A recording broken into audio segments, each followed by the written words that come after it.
അനുഗ്രഹിക്കപ്പെട്ട നല്ല സമയത്തിനായി ഞാൻ ദൈവത്തെ സ്തുതിക്കുന്നു, സ്തോത്രം ചെയ്യുന്നു. ദൈവവചനം ശ്രവിച്ചുകൊണ്ടിരിക്കുന്ന എല്ലാ ദൈവമക്കൾക്കും വീണ്ടും വരാമെന്നരുളി ചെയ്തവനായ കർത്താവായ യേശു ക്രിസ്തുവിൻ്റെ തന്നെ നാമത്തിൽ ഞാൻ എൻ്റെ സ്നേഹവന്ദനം അറിയിക്കുന്നു.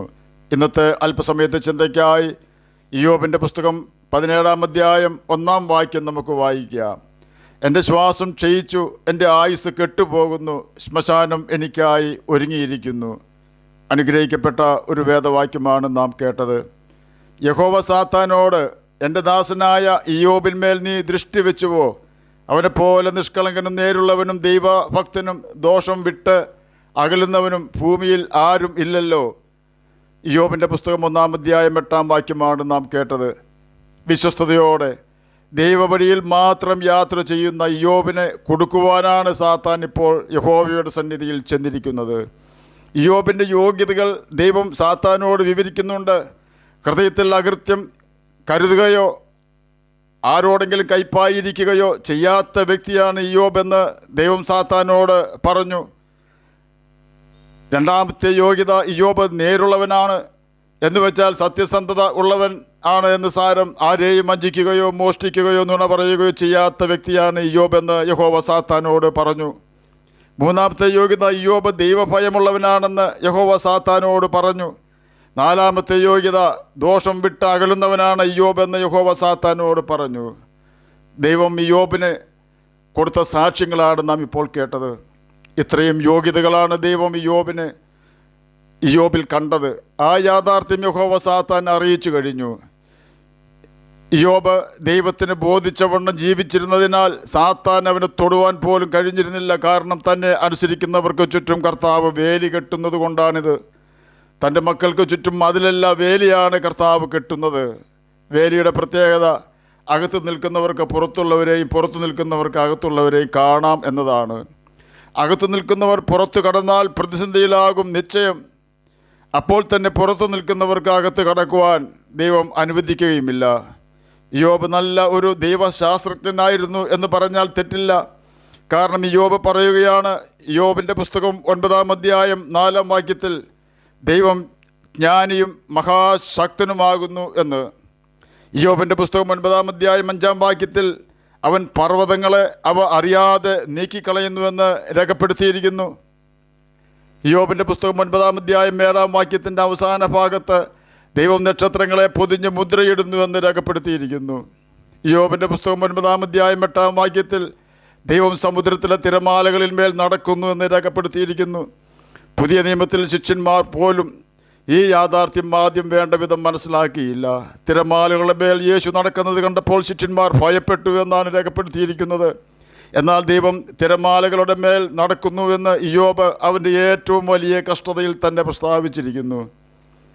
ദൈവത്തെ ഇയ്യോബ് തള്ളിപ്പറയുമെന്ന ചിന്തയാൽ ദൈവത്തിൻ്റെ അനുവാദത്തോടെ സാത്താൻ ഇയ്യോബിനെ ദണ്ഡിപ്പിക്കുമ്പോൾ ഇയ്യോബ് ദൈവത്തിൻ്റെ വലിയ കഴിവുകളെക്കുറിച്ച് അവൻ്റെ കഷ്ടതയിൽ തന്നെ വിവരിച്ചു കൊണ്ടിരിക്കുന്ന രംഗമാണ് നാം കേട്ട വാക്യങ്ങളിൽ കാണുവാൻ കഴിയുന്നത്. ആ ഭാഗങ്ങളിൽ ഒന്നിലും ദൈവത്തിനെതിരെ ഒരു വാക്കും ഇയ്യോബ് പറയുന്നില്ല. ദൈവത്തിന് മഹത്വം വരുവാൻ തക്കവണ്ണം അവൻ സംസാരിച്ചു. ഇയ്യോബിൻ്റെ പുസ്തകം 9-ാം അധ്യായം 17-ാം വാക്യത്തിൽ ഇയ്യോബ് പറയുകയാണ്, കൊടുങ്കാറ്റ് കൊണ്ട് അവൻ എന്നെ തകർക്കുന്നുവല്ലോ എന്ന്. കഷ്ടത വരുമ്പോൾ കരയാത്തവർ ആരും കാണുകയില്ല. എന്തുകൊണ്ട് അപ്രകാരം പ്രതിസന്ധികൾ കടന്നു വരുന്നുവെന്ന് നാം ചിന്തിച്ച് ദൈവസന്നിധിയിൽ അഭയം പ്രാപിച്ചാൽ കർത്താവിൽ നമുക്ക് ആശ്വാസം കണ്ടെത്തുവാൻ കഴിയും. നാം തുടക്കത്തിൽ വായിച്ച വാക്യം ഇയ്യോബിൻ്റെ പുസ്തകം 17-ാം അധ്യായം 1-ാം വാക്യം ആണല്ലോ.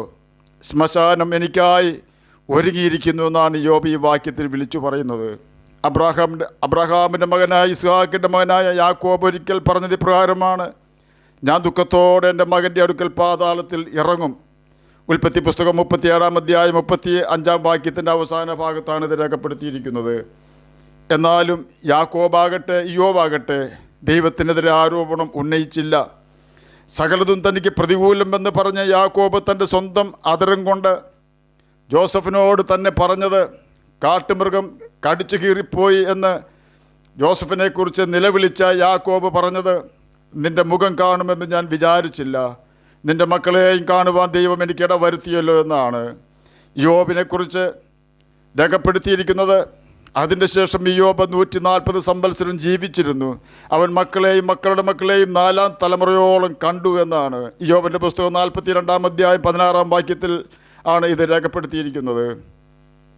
നമുക്കെതിരെ ആരെല്ലാം ശവക്കുഴി തുറന്നു വെച്ചാലും നാം ഭയപ്പെടേണ്ട.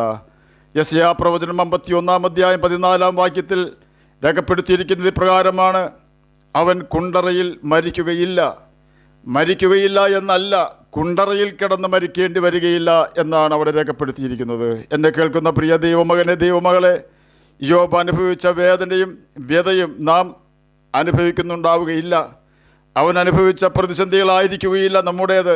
എങ്കിലും താങ്ങുവാൻ പറ്റാത്ത ഏതെങ്കിലും വിഷയത്തിൽ നാം സങ്കടപ്പെടുമ്പോൾ കാൽവരി ക്രൂശിലേക്ക് നാം ഒന്ന് നോക്കണം.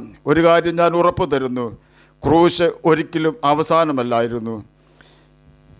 യേശുവിനെ തീർത്ത് കളയാമെന്ന് ചിന്തിച്ചിരുന്ന യഹൂദന്മാരും ന്യായശാസ്ത്രിമാരും പരീശന്മാരും മഹാപുരോഹിതന്മാരും ചിന്തിച്ചത് ഇതാൽ അവരുടെ എല്ലാ പ്രശ്നങ്ങളും തീർന്നു എന്നാണ്. അവരുടെ സകല കലാപരിപാടികളും അനുസ്യൂതം തുടർന്നു കൊണ്ട് പോകുവാൻ കഴിയും എന്നാണ് അവർ ചിന്തിച്ചത്. യേശുവിൻ്റെ ക്രൂശീകരണത്തിന് ശേഷം AD 70 വരെ മാത്രമേ യഹൂദന്മാർക്ക് യഹൂദ പ്രവിശ്യയിൽ താമസിക്കുവാൻ കഴിഞ്ഞുള്ളൂ.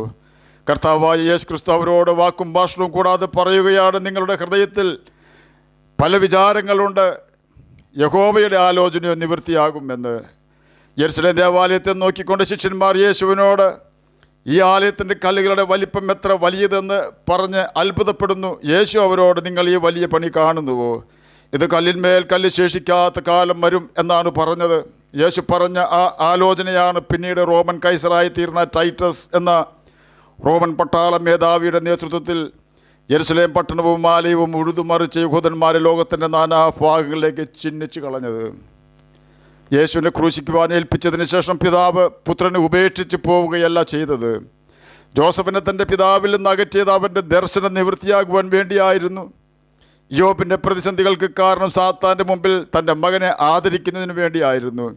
എന്നെ കേൾക്കുന്ന പ്രിയ ദൈവമകനെ, ദൈവമകളെ, നമ്മുടെ പ്രതിസന്ധികൾക്ക് ദൈവത്തിനൊരു ഉദ്ദേശമുണ്ടെന്ന യാഥാർത്ഥ്യം നാം മറന്നു പോകരുത്. നാം ഒന്ന് മാത്രം ചെയ്ത് കർത്താവിനായി കാത്തിരിക്കുക. നേരുള്ളവനും നിഷ്കളങ്കനും ദൈവഭയമുള്ളവനും ദോഷം വിട്ടകലുന്നവനും ആണെന്ന് ഉറപ്പുവരുത്തി ജീവിക്കുക. ദൈവം സകലതും നന്നായി ചെയ്യുന്നവനാണ്.